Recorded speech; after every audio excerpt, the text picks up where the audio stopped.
大熊猫饲养员刚入职，和坚守岗位多年的差距有多大？眼前这位帅气溢出屏幕的饲养员，就是闲闲仔的实习奶爸杨宇。小家伙见他的第一眼，口水都快下来了，恨不能时刻当奶爸的腿部挂件。而且奶爸不仅样貌好，还是中山大学生态学硕士，据说曾花了半年时间参加野外追踪长臂猿项目，爱好马拉松，曾拿下全国高校马拉松联赛第3名，甚至个人 PB 还达标了国家2级运动员。好家伙，别说是闲闲仔的两脚兽也把持不住啊！不过还没沾染班味的奶爸有多意气风发，坚守岗位多年后就有多憔悴刻板。北洞奶爸天团就实力诠释了上班久了真的会疯。毕竟这群大姑奶奶二大爷一个比一个难伺候。想当初潘粤明奶爸还是北洞一道亮丽风景线，因为过于帅气还被小游客误认为是萌男。听说帅奶爸要跟自己争夺北洞第一帅的称号，萌儿当即不乐意了，决定给他点颜色看看。因此温暖治愈身边一切事物的萌男，却故意不搭理呼唤他回家的帅奶爸。奶爸生无可恋，恨不能从楼上跳下去。而闭关数年的花点点，为了在游客前立威，展出第一天就强势夺走了老弟胖大海的院子。之后在面对北洞第一难吃没有第二的窝窝头时，更是凭借比8头驴还倔的性格逼疯奶爸天团。本就郁郁寡欢的帅奶爸更加憔悴呆滞，黑眼圈比熊猫的还真都快耷拉到下巴。而面面奶爸更是堪比冷宫里疯掉的妃子，满脸都写着我是谁，我在哪，我在干什么。除了花点点，亲闺女小白天也会拿捏面面。当奶爸好声好气的劝他完成窝头指标时，小白天立即转身要求对方先给自己按摩舒服，不然就要奶爸尝尝熊猫脚丫子的滋味。面面按的手都酸了，小白天才心满意足。可当他把窝头塞嘴里后，还是没勇气下咽，不光扔了手里的，还把嘴里的也给果然北洞窝头一吃一个不吱声。而北洞食物链最底层的奶爸当属黄连，当初护卫国旗时有多意气风发，如今护卫国宝的他就有多生无可恋。黄连不仅干着打针喂药等招熊烦的活，还凭借直男性格惹火了每只熊熊。萌儿正在炫损损，黄连从背后给他梳毛，把专心炫饭的二小子吓得差点一拳抡过去。给萌萌投喂不仅把最难吃的窝头弄脏了，捡起来后只是擦擦就试图往萌太后嘴里塞。难怪治愈系主任徐萌萌温暖全网，却唯独刻板黄连奶爸。此外，成都基地的黄奶爸同样心里苦，因为亲和力太强，熊熊们都爱拿捏他，无论收哪只小熊哪只就死活不肯回去，生动诠释了什么叫人善被熊欺。不知闲闲仔严选的帅奶爸是否会步了这群奶爸的后路呢？如果没有他，熊猫就不会成为国宝。他就是大熊猫巴斯。巴斯1980年出生于四川宝兴县，4岁的他在觅食时不幸被水冲跑，卡在了河道上，身体近乎被冻僵，幸好被村民救起并送到了救助站。由于被救的地点名叫巴斯沟，工作人员便给他取名巴斯，而他也从此开始了传奇的一生。饲养员在照顾巴斯的过程中，发现他极具运动天赋，学习能力很强，对音乐更是有份与生俱来的反应，便决心将巴斯打造成超级明星。仅仅接受了3个月的训练，巴斯就能凭借双腿力量直立行走。之后更是学会了投篮、举重、晃板以及骑车等20多个杂技项目，凭实力成为了动物园里的明星熊猫。1987年，巴斯受国家林业部派遣，在美国圣地亚哥开展长达半年的巡演，一亮相就瞬间吸引了300多万美国人，甘愿排队5小时只为看巴斯表演3分钟。更有富婆豪掷70万想见他一面。可以说巴斯的走红让全世界认识到了中国，也为当时并不富裕的国家赚取大量外汇。因此1990年北京举办亚运会的时候，主办方特地以巴斯为原型设计出吉祥物盼盼，并邀请他表演了投篮、举重等杂技表演。而这一场景也被全世界30多个国家转播。巴斯代表中国再次进行了文化输出。在此之后，巴斯不仅登上了央视春晚，还经常在全国各地进行巡演，所得资金则全部用于建设和改善熊猫栖息地。可以说他凭一熊之力提高整个物种的高度。然而长期的奔波劳累以及岁月摧残，晚年的巴斯患上白内障、高血压等老年病，同时脊柱也出现问题，最后只能趴着进食。好在负责照顾他的师奶妈很有爱心，始终将巴斯当亲女儿暖心呵护。因为他食欲不振，消化能力大不如从前，奶妈便把新鲜竹叶胡萝卜切成丝，搅拌在一起后捏成团，一口口喂巴斯吃。整个过程要花费几小时，但他毫无怨言。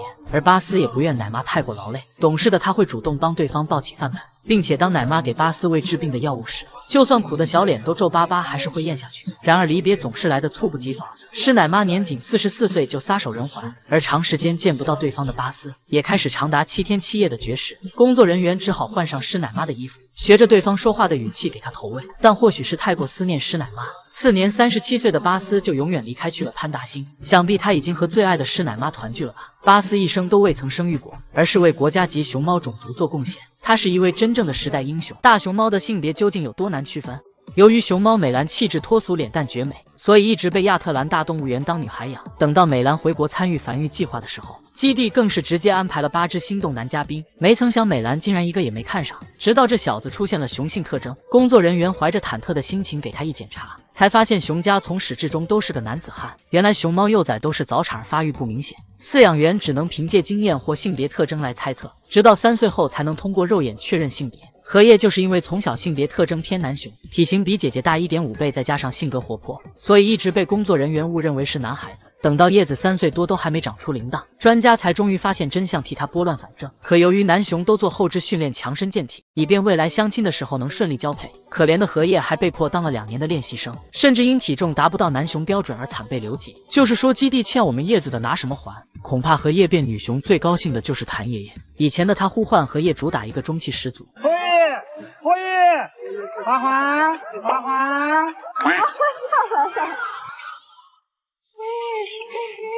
而如今再喊叶甜甜就成了夹子音。荷叶过来，我在出差2天，你们2姐妹有没有好生吃竹子？哦，荷叶是妹妹哦，以后就不能喊弟弟了。并且基地的态度也来了个180反转。之前的个熊简介不仅吐槽荷叶是个憨憨，甚至还有他抓蛤蟆吃的详细过程。自从荷叶变妹妹，基地连夜删除黑历史，并把他的各种颠猫行为解释成撒欢，甚至还给叶子的证件照 P 了图美了白。就是说这态度简直双标的不要太明显。而被浦发银行认养的普普和发发，起初被认为是姐弟，后来直接变兄妹。姐姐普普4岁时不小心长出了铃铛，身份直接从银行家大小姐变成大少爷。而发发在普普女变男后也去检查了，可当时的结果依旧是实打实的男熊。但做了9年嫡次子后，他觉得生活索然无味，于是决定摊牌了，不装了，我是女大。吃瓜群众大胆猜测，一定是两熊报错了，普普才是发发，发发才是普普。就是说这抓马的熊生电视剧都不敢拍。此外，熊猫圈还有性别存疑的熊，网传于爱绯闻男友的秦大朵其实是女孩。可就在爱姐骂骂咧咧以为男友变嫂嫂时，官方又公布秦大朵目前依旧是个男孩子。好家伙，短短几天时间，大朵就从男熊变女熊，再从女熊变男熊。不得不说，大熊猫的性别还真是奇妙。种瓜得瓜，种乐宝的福宝，福猪猪和他素未谋面的老爹有多像？福宝和乐宝一样，从小就喜欢爬栏杆。一天早上，将爷爷来看大孙女，只见福猪猪爬到栏杆上四处张望，这姿势和他的老爹乐宝一模一样。父女俩甚至连打哈欠的动作都如出一辙，不知道还以为福宝是乐宝亲自生的。江爷爷就曾吐槽福猪猪更像爸爸多一点。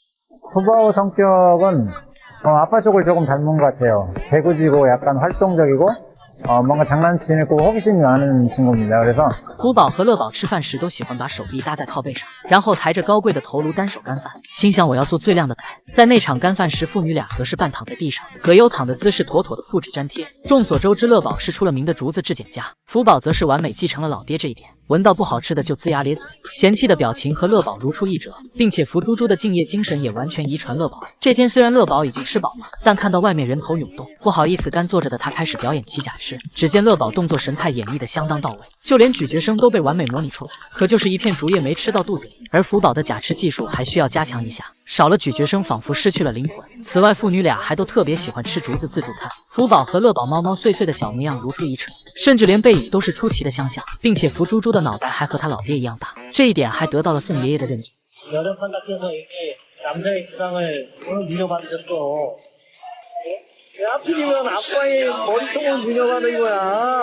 怪不得父女俩都有断卡头的黑历史，不知是不是乐宝熊到中年发际线开始后移，整只熊有种秃头大叔的油腻感。只希望福宝将来可千万不要往这个方向发展。想当初乐宝第一次见江爸就表现得很主动，只见他把脸贴在地上雄定一决，用搞怪的方式表达对江爸的喜欢。而福宝和他的便宜老爹简直一模一样。 前段时间，2位爷爷给大孙女做了冰床，高兴的福宝把脸贴在上面撅起屁股，示意宋爷爷赶紧给他拍几张美照，并且福宝不仅完美继承爸爸的大长腿，还完美继承了妈妈的暴击美颜，就是有些方面融合的不太对，比如爱干净的乐宝是冷白皮，但邋遢大王福宝可就不一样了。福猪猪的闺房每天都像炮轰了似的，不仅有散落一地的竹子，还有他遍地拉的青团，有时福宝困意上来了。 就会直接睡到用粑粑堆的城堡里，久而久之导致福猪猪浑身上下黄不拉几，人送外号焦糖公主。只能说基因真的是很神奇的东西。大熊猫吃东西塞牙都是怎么解决的？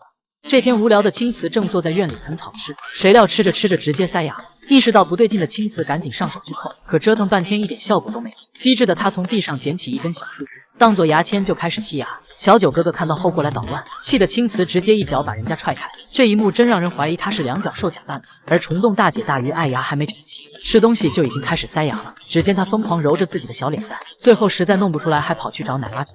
如今学聪明的艾姐嘴里经常叼着一根树枝，耍帅的同时还能顺便剔一下牙。这天阿杰不知吃什么塞了牙，一扭头看到院里的孔雀，于是他毛毛碎碎走到人家身边，上来就对着沈王爷的羽毛动手动脚。幸好孔雀溜得快，这才没让他得逞。同样霍霍过孔雀的还有暖暖妹妹。只见暖暖正悠闲地坐在地上吃着竹笋，谁料一不小心笋皮塞牙走了。而就在这时，不识趣的孔雀在他面前故意开屏，显摆自己曼妙的身姿。暖暖妹妹看到后顿时气不打一处来，直接追着他满院子跑了3圈，终于成功从孔雀身上拔下来一根毛。最后暖暖心满意足地坐在地上剔牙。不过要说大熊猫塞牙的搞笑王者，至今没有一只熊能超越二狗。一次二狗正在内场专心制制干饭，这架势不愧是范扫光公司家的千金，没曾想咔咔一顿造后，竹子竟塞牙了。只见他努力的龇牙咧嘴，想把竹子剔出来。这一幕由于太过搞笑，还被网友偷拍下来做成了表情包。眼看迟迟没弄出来，干饭心切的二狗不顾形象，直接上手去掏，才总算是把牙缝里的竹子弄出来。而肉姐最喜欢的就是坐在自己的私熊后花园干饭，本以为这里隐蔽好，偷偷剔牙也不会被发现，没想到还是被姨姨们拿手机拍了下来。堂堂肉姐难道不要面子吗？相较之下，花花剔牙就显得格外粗犷。这天花宝鸡吃竹子不小心塞牙，别的小熊会故意形象先用舌头剔一下，谁料花花直接上手，并且整个身体都扭动起来，最后费了半天劲才总算弄出来。除了吃竹子塞牙的，还有吃窝窝头粘牙。一次吃播一姐小新正在开心的干饭，没曾想下一秒窝头直接粘到上牙膛。注意形象的他给大家展示了一顿美食，顺便把粘着的窝窝头用舌头弄了下来。而网友还知道哪些塞牙名场面呢？一向温柔的一唱突然发狂吼叫攻击奶爸，同时还有月子内大出血的突发状况，这其中到底发生了什么？此时一唱生下双胞胎已经有小半个月，在奶爸眼里他性格非常温柔，带孩子时表现出的母性也非常强。然而这天照顾一唱的陈奶爸给他清理房间卫生时，一向温柔的他竟性情大变，突然转过身生气的大吼着，想要攻击正在兽舍内的奶爸。奶爸顿时被吓了一跳，为了避免意外发生，他连连后退，而一唱却还一直在笼子里踱步吼叫，全然不理陈奶爸的呼唤。无奈的他只好先离开，到监控室查看怡然出了什么状况。奶爸发现怡然竟流了一滩红色液体，并且还在持续不断的流着。奶爸赶紧去房间查看现场的情况，然后又打电话给一直监管异常身体的兽医。医生们很快赶到现场，陈奶爸把一唱引导隔离到另一间房。医生们开始检查红色液体，并进行抽取检测，看看是否有病毒感染。此时一唱的情绪虽稳定下来，但整只熊无精打采，看起来很不舒服，并且还在持续排出液体。奶爸一直守在他身边，满脸担心，不停查看一唱的情况。第二天检查结果出来了，医生表示幸好没有异常，而那滩红色液体其实是恶露，属于正常现象。担心一整天的陈奶爸这才松了一口气，听到宝贝没事，奶爸既开心又心疼，连忙给一唱拿来窝窝头和胡萝卜补充营养。过来，小妹儿，小妹儿。排完恶露后，一唱的性情又恢复正常，听着奶爸的声音乖乖上前，陈奶爸喂给他最爱吃的胡萝卜，还温柔地摸了摸他的头。就这样，在奶爸的精心照顾和不断投喂下，一唱的精神状态和健康都有很大改善。出了月子后，他就已经彻底恢复好，又成了往日的干饭王。心大的一唱还直接把娃放在一边，趴在门前给奶爸要吃的。看着奶爸拿着窝窝头走来，一唱就张大嘴示意喂给自己吃，而陈奶爸对他也只有宠着的份，把笋笋撕成一小块喂到他的嘴里。看到奶爸和一唱如此温馨的一幕，不禁让人感叹，爱真的是治愈一切的良药。